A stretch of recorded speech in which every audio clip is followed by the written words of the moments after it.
คนเป็ดยายแตงออกเป็ดยายแตงออก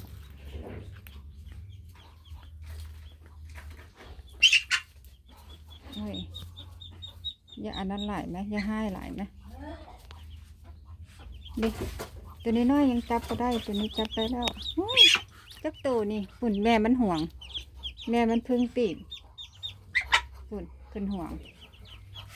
นี่นะจะเอาไปไว้ให้เลี้ยงให้นะเพราะว่าอย่างเจ้าเลี้ยงบ่ได้ดอกเจ้าเหยียบตายทุกคนสบายดีแล้วก็สวัสดีทุกคนมื้อนี้สน้อยพามาเบิ่งหั่งเป็ดเนาะลูกเป็ดคอกเป็ดมันก็จะประมาณนี้แหละบ้านเฮาเดี๋ยวมานับกันด้วยว่าจักตัวแตกจากตัวเฉพาะได้ยินเสียงอุ้ยตัวนี้ก็สิออกแล้วว่ะมันก็สิออกแล้วดิทุกคนเดี๋ยวจะน้อยแกะออกกันเด้อแกะออกจากไข่กันทุกคนแกะเพิ่นออกจากไข่แล้วเพิ่นกำลังฟื้นอยู่เมื่อกี้นี่เพิ่นงอตูดจากไข่เนาะเพราะว่าอย่างแม่เพิ่นน่ะติ่งไว้นะทุกคน2 4 2 4 6 8 10 12นับใหม่เด้อทุกคนเด้ออันนี้บ่ฟ้าวนับเนาะเดี๋ยวกัน1 2ให้ค่อยนับกันแม่เฮ้ยอยู่กระตาเดี่ยวเดี๋ยวนี้ทุกคนอยู่กระตาเดี่ยวนี่แต่ว่าตัวนั้นหันหล่นลงไปแล้วเนาะเพิ่นปีนไปกับแม่เพิ่น1 2 3 4 5 6 7 8 9 10 11 12 13 14 15ตัวทุกคน15ตัวนี้คือสิฟื้นบ่เนาะหาก่อนออกจากไข่เดี๋ยวสิเอาตัวนั้นนะมาใส่กระตานี่แล้วค่อยเอาไปไว้คอกอีกต่างหากเพราะฉะนั้นเพิ่นเหยียบตายแล้วเพิ่นนะแม่เพิ่นห่วงไว้ซื่อๆแต่ว่าเพิ่นก็เลี้ยงบ่เป็นบ่คือไก่ได้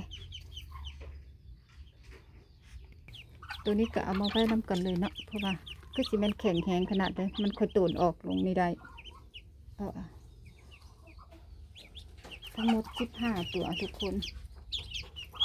เวลาจับใส่คอกอันตั้งหากอีกก็ต้องนับอีกได้ว่าจะตัวว่านับถึงบอ15ตัวเนาะจะน้อยก็นับไปเท่านั้นแหละมันสิรอดปะเนาะตัวนี้เนาะเพราะว่าอย่างมันสิแตกแล้วเนาะแล้วที่นี่นะสิเป็นพันได้ออกจากป้อแล้วแม่พ่นเต่งขนาดทุกคนตัวนี้นะก็เลยอ่อนแอในจักน้อยหนึ่งต้องเวลาเอาใส่คอกใหม่นี่ต้องนับใหม่อีกว่ามัน15ตัวก็เป็นห่วงก็สิเหยียบตายเบิดหันแล้วเพิ่นก็ได้นะเป็ดแม่ข่าวนะทุกคนเป็ดแม่ข่าวนะเวลาแตกนะเวลาแตกนะแตกเวลาไข่นะไข่หลายมันคูณให้ว่าได้เป็ดแม่ข่าวนี่นะมี2 แม่แล้วหันเอาไปแม่หนึ่งเนาะไปขยายพันธุ์อยู่บ้านเพิ่นมันให้แบบให้ไข่หลายแล้วก็เวลาฟักกับฟักออกเป็นตู่บ่เหลือแบบว่าคล้ายๆว่าบ่เหลือไข่แบบเสียไข่อย่างนะแต่ว่าเสียได้ที่ว่าเพิ่นมักเหยียบเนาะเดี๋ยวเอาไปอีกใส่อันคอกอนุบาลเลยทุกคนจับออกไปทั้งกระตาเลยเพราะว่าเทื่อนั้นต้องเลยเอากระตามาเอาดีเลยชุดนี้เอาไปออกไปทั้งกระตาเลยเดี๋ยวเอาไปหาคอกอนุบาลนำกันขอบคุณทุกกำลังใจที่รับชมนะคะโอ้ย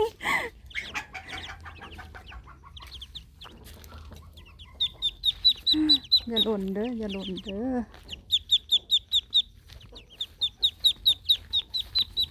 มาค่อยอัน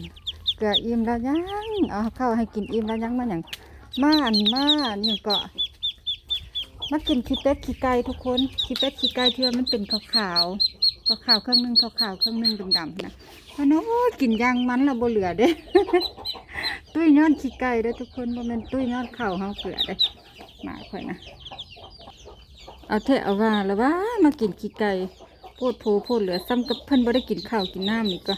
โพดลูกก็ได้คอกอนุบาลเพิ่นเนาะเฮ็ดไว้เรียบร้อยแล้วมีหัวอาหารมีอาหารเม็ดแล้วก็มีน้ำนะทุกคน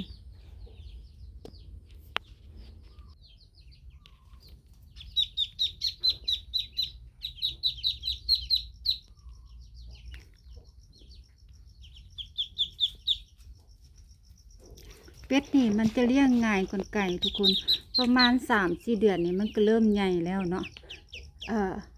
มองประมาณ6 เดือนนี่ก็ตัวใหญ่เลยแหละเริ่มแบบว่าคล้ายๆว่าเอาไปแบบนั่นแหละได้เนาะแต่ว่าไก่นี่เป็นปีนี่ยังตัวน้อยๆได้6 เดือนนี่ยังตัวน้อยๆได้ไก่นะอันนี้เพิ่นเหลือแค่ตัวเดียวเพิ่นชุดนั้นน่ะเพิ่นเหลือแค่ตัวเดียวเพราะว่าเนี่ยเพิ่นแตกบ่ทันหมู่เนาะตัวนั้นเพิ่นก็เลยเหลือแค่ตัวเดียวชุดของเพิ่นหั่นน่ะก็เจ้ามาซื้อเอาเป็ดน้อยเนาะส่วนหลายก็จะมาซื้อเอาเป็ดน้อยไปเลี้ยงเด็กทุกคนคุณยายเพิ่นเลี้ยงเอาไข่เพิ่นเลี้ยงเอาเป็ดน้อยขายเพราะว่าเพิ่นบ่เลี้ยงเป็ดใหญ่เพราะว่าอย่างมันเปลืองทุกคนเป็ดใหญ่มันเปลืองเด้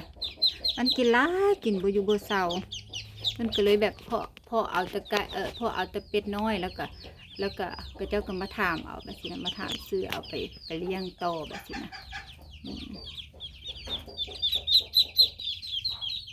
ตั้งแต่โดนแล้วได้หันไก่น้อยหั่นนะได้เป็นเดือนแล้วยังซ้ำนั้น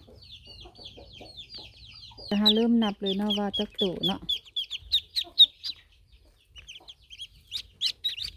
2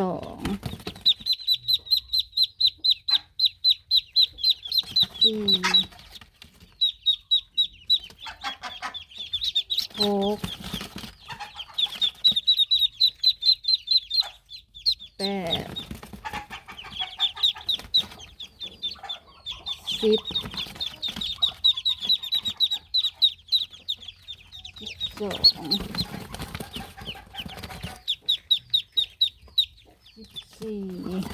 15 ตัวทุกคน15 ตัวกับตัวที่มันหากันแตกออกจากเป้ามันนะบางทีโอ้มันอีกหน่วยหนึ่งได้นี่นะทุกคนถ้าแตกบนหนึ่งอีกมันจะต้องเอาไปไว้ที่เก่าเนาะ